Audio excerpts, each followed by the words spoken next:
જય શ્રી કૃષ્ણ। મહા મહિનાના શુક્લ પક્ષની અષ્ટમી તિથિને ભીષ્મ અષ્ટમી કહેવામાં આવે છે અને આપણા હિન્દુ ધર્મ પ્રમાણે ભીષ્મ અષ્ટમીનું વિશેષ મહત્વ છે। આ દિવસને હિન્દુ ધર્મમાં તહેવાર તરીકે ઉજવવામાં આવે છે।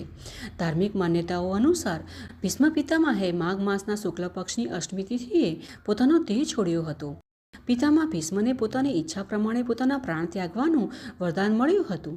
તેથી ઘણા તીરોથી ઘાયલ થવા છતાં પણ તેઓએ સૂર્યના ઉત્તરાયણ થવાની રાહ જોઈ અને આ દિવસે પોતાનો દેહ છોડ્યો। આ દિવસને ભીષ્મ તર્પણ તરીકે પણ ઉજવવામાં આવે છે અને જે લોકો આ દિવસે વ્રત રાખે છે તેઓને ગુણવાન અને બુદ્ધિશાળી બાળકોના આશીર્વાદ મળે છે અને આજે ભીષ્મ અષ્ટમીનો પાવન દિવસ છે। આ પવિત્ર દિવસે ભીષ્મજીની યાદમાં કુશ, ઘાસ, તલ અને જળ અર્પણ કરવું ખૂબ જ શુભ મનાય છે।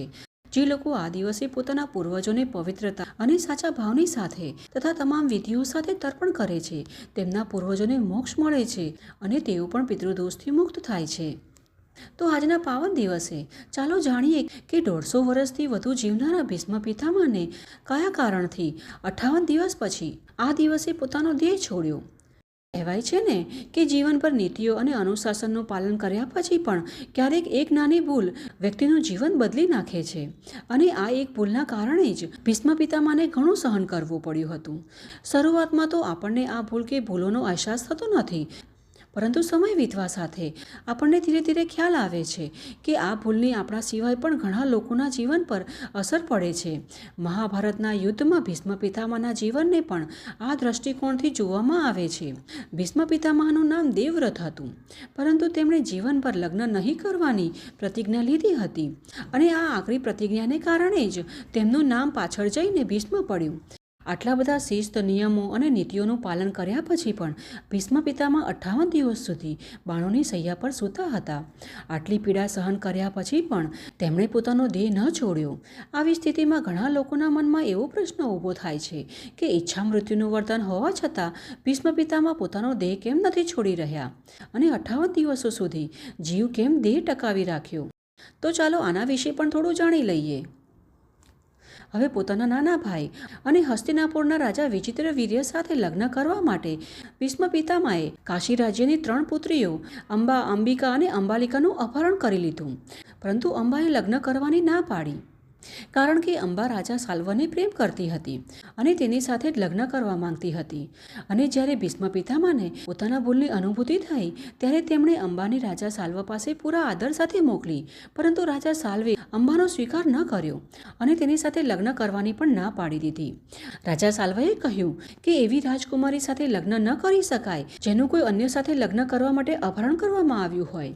આ સાંભળીને અંબાને ખૂબ જ ક્રોધ આવ્યો અને આ બધા માટે ભીષ્મ પિતામહને જવાબદાર ગણીને ભીષ્મ પિતામહ સાથે પોતાનો અપમાનનો બદલો લેવા માંગતી હતી, જેના માટે અંબાએ ઘણા યોદ્ધાઓને ભીષ્મ સાથે લડવાની વિનંતી કરી, પરંતુ કોઈ ભીષ્મ અને હસ્તિનાપુર સાથે દુશ્મની લેવા માંગતું ન હતું, તેથી બધાએ ભીષ્મ સાથે લડવાની ના પાડી।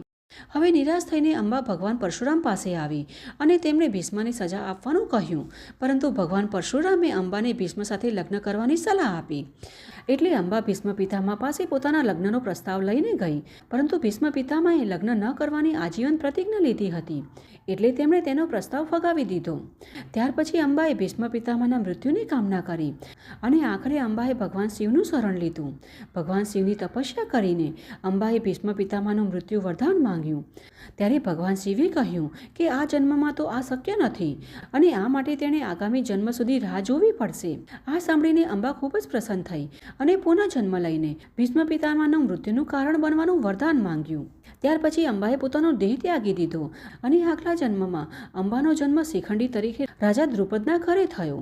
શિખંડીમાં પુરુષ તત્વ વધુ હતા, તેથી તેમને પુરુષોની જેમ ઉછેરવામાં આવ્યા અને તેમને યુદ્ધની સંપૂર્ણ કળા પણ શીખવવામાં આવી। અને સમય વીતતા જ્યારે કુરુક્ષેત્રમાં લોહીશાળ યુદ્ધમાં ભીષ્મ પિતામહને હરાવવાનું અશક્ય લાગ્યું, ત્યારે ભગવાન શ્રી કૃષ્ણના કહેવા પ્રમાણે અર્જુને શિખંડીનો ઢાલ તરીકે ઉપયોગ કર્યો અને ભીષ્મ પિતામહ પર એક સાથે અનેક તીર છોડ્યા। હવે ભીષ્મ પિતામહે કોઈ સ્ત્રી પર ક્યારેય હાથ ઉપાડ્યો ન હતો અને શિખંડીમાં સ્ત્રી અને પુરુષ બંનેના તત્વો હતા। આ કારણે યુદ્ધભૂમિમાં ભીષ્મ પિતામહે શિખંડી સમક્ષ શસ્ત્ર ન ઉપાડ્યું। તે સમયે અર્જુને ભીષ્મ પિતામહ પર અસંખ્ય તીરો છોડ્યા। હવે ઈચ્છા મૃત્યુના વરદાનથી ભીષ્મ પિતામહ મૃત્યુ તો ન પામ્યા અને અસહ્ય પીડા સહન કરીને અડગ રહીને ઊભા રહ્યા અને તેમની પીડા જોઈને અર્જુનને બાણોની પથારી બનાવી અને તેમના પર ભીષ્મને સુવડાવી દીધા, જેથી તેમની પીડા ઓછી થઈ શકે. અને અંતે 58 દિવસો પછી જ્યારે યુદ્ધ સમાપ્ત થયું અને જ્યારે ઉત્તરાયણનો દિવસ આવ્યો, ત્યારે પોતાનો દેહ ત્યાગ કર્યો અને તેમને મોક્ષની પ્રાપ્તિ થઈ. આ કારણથી જ 28 દિવસ સુધી કષ્ટ ભોગવ્યા બાદ પણ ભીષ્મ પિતામહે પોતાનો જીવ બચાવ્યો અને ઉત્તરાયણના સમય દરમિયાન પોતાનો દેહ ત્યાગ કર્યો. ભીષ્મ પિતામહનું મૃત્યુ ઉત્તરાયણના દિવસે થયું હતું, તેથી ભીષ્મ અષ્ટમીથી સૂર્ય ઉત્તરાયણના દિવસે ઉજવવામાં આવે છે. અને પૌરાણિક માન્યતાઓ અનુસાર મૃત્યુ સમયે ભીષ્મ પિતામહની ઉંમર લગભગ 150 થી 200 વર્ષ વચ્ચેની હતી. ભીષ્મ પિતામહ માત્ર તેમની ભીષ્મ પ્રતિજ્ઞાના માટે જ નહીં, પરંતુ એક મહાન યોદ્ધા તરીકે પણ ઓળખાય છે, જે ભગવાન શ્રી કૃષ્ણના પરમ ભક્ત હતા. અને અંત સમયે ભગવાન શ્રી કૃષ્ણનું મુખ જોઈને તેમણે પોતાનો દેહ ત્યાગ્યો. તો આ હતી આજની અમારી ધાર્મિક ગ્રંથોમાં જણાવ્યા અનુસાર ભીષ્મ પિતામહના જીવનની સંક્ષિપ્ત કથા. અને અમને આશા છે કે આ કથા તમને સારી લાગશે. જો તમને આ કથા સારી લાગે તો લાઈક કરજો અને આ કથાને વધારેમાં વધારે લોકોમાં શેર કરજો, જેથી કરીને આ કથા સાંભળી તેમને પણ આપણા ધાર્મિક ગ્રંથોની જાણકારી પ્રાપ્ત થઈ શકે.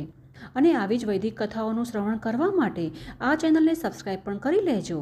સાથે જ નોટિફિકેશન બટનને પણ ઓન રાખજો, જેથી કરી અમારા દ્વારા આવનારી બધી જ કથાઓ તમે સરળતાથી સાંભળી શકો. તો ચાલો આવી જ વૈદિક કથાઓ સાથે ફરી મળીશું. જય શ્રી કૃષ્ણ.